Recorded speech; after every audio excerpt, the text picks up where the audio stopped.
ঘূর্ণিঝড় চিত্রাঙ্গের প্রভাব কাটাতে না কাটাতে কিন্তু ধেয়ে আসছে বাংলাদেশের দিকে বড় একটি কিন্তু ঝড়। আপনারা দেখতেই পাচ্ছেন, স্ক্রিনের দিকে তাকালে আপনারা বুঝতে পারবেন যে কী রকম একটা অবস্থা কিন্তু দেখা যাচ্ছে। এখানে আপনারা দেখেন যে কত বড় একটা নিম্নচাপ কিন্তু লেগেছে। কিন্তু দেখেন আপনারা অনেক দূরে কিন্তু এটা কিন্তু বাংলাদেশের দিকে ধেয়ে আসছে। ক্রমশই কিন্তু এর গতিবেগ কিন্তু বদলাচ্ছে। এর গতিবেগ কিন্তু বাংলাদেশের দিকে এগিয়ে আসছে। হ্যাঁ বন্ধুরা, আপনারা ঠিকই শুনেছেন। তো আসসালামু আলাইকুম ভিউয়ার্স, আপনারা সবাই কেমন আছেন? আশা করি আপনারা সবাই অনেক অনেক ভালো আছেন। তো আজকের আমি যারা ইউটিউব থেকে ভিডিওটি দেখছেন তারা অবশ্যই ইউটিউবে চ্যানেলটি সাবস্ক্রাইব করবেন। যারা ফেসবুক থেকে দেখছেন তারা অবশ্যই ফেসবুক পেজটি ফলো করে রাখবেন, এবং যাতে নতুন নতুন ভিডিও দিলে সবার আগে আপনারা এই ভিডিওটির আপডেট আপনারা পেয়ে যান। তো আমাদের চ্যানেলে সবসময় ট্রাস্টেড ভিডিও আপলোড করা হয়। এর আগে কিন্তু ভিডিও দিয়েছিলাম ঘূর্ণিঝড় ছত্তর চিত্রাং সম্পর্কে। তো ঘূর্ণিঝড় চিত্রাং কিন্তু বাংলাদেশে কিন্তু প্রভাব বিস্তার করেছে। এটা আমি এরকম একটা ভিডিও কিন্তু দিয়েছিলাম আপনাদের সামনে।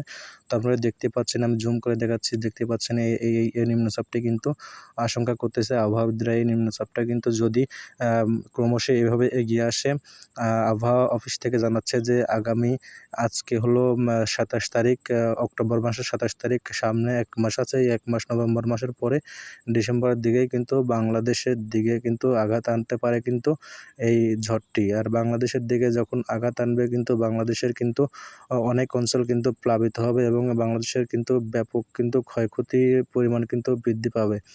এখান থেকে বাংলাদেশের দিকে আমরা ধেয়ে যদি এই ঝড়টা যদি আসে, তাহলে বাংলাদেশ কিন্তু বিখণ্ডিত কিন্তু হয়ে যাবে বাংলাদেশে। এই ঝড়টিতে তেমন কোনো ক্ষয়ক্ষতি না হলেও তাও আপনার ২ থেকে ৩ বিলিয়ন কোটি কিন্তু টাকার মতো কিন্তু ক্ষয়ক্ষতি কিন্তু হয়ে গেছে বাংলাদেশে। তো এই ঝড়টি থেকে আমাদের মোকাবিলা করতে হলে আগে থেকে আমাদেরকে সতর্কতা থাকতে হবে, এমনটাই জানিয়েছেন আমাদের প্রধানমন্ত্রী শেখ হাসিনা। তিনি জানিয়েছেন যে বাংলাদেশে আরও একটি বড় ঝড় আসতে যাচ্ছে। তো এই ঝড়ের মোকাবিলা করতে আমাদের সবাইকে একজোট এবং ঐক্যবদ্ধ হয়ে থাকতে হবে, তাহলে কিন্তু এই ঝড়ের মোকাবিলা করা যাবে। তো দেখতেই পাচ্ছেন এই ঝড়টি কতটা গতিবেগ নিয়ে আসছে বাংলাদেশের দিকে। ১ মাস পরেই কিন্তু এই ঝড়টি কিন্তু আমরা দেখা পাবো, এবং এই ঝড়টি কিন্তু বাংলাদেশের বিভিন্ন জেলায় কিন্তু আঘাত আনবে, এবং কোন জেলায় কোথায় কীভাবে আঘাত আনবে সেটা কিন্তু এখনও জানা যায়নি। আর এই খবরটি জানতে হলে অবশ্যই আমার চ্যানেলটি সাবস্ক্রাইব করে বেল আইকনটি অন করে রাখবেন, যাতে করে আমি পরবর্তী আপডেট দেওয়া মাত্র কিন্তু আপনারা এখান থেকে কিন্তু আপডেটটি পেয়ে যান।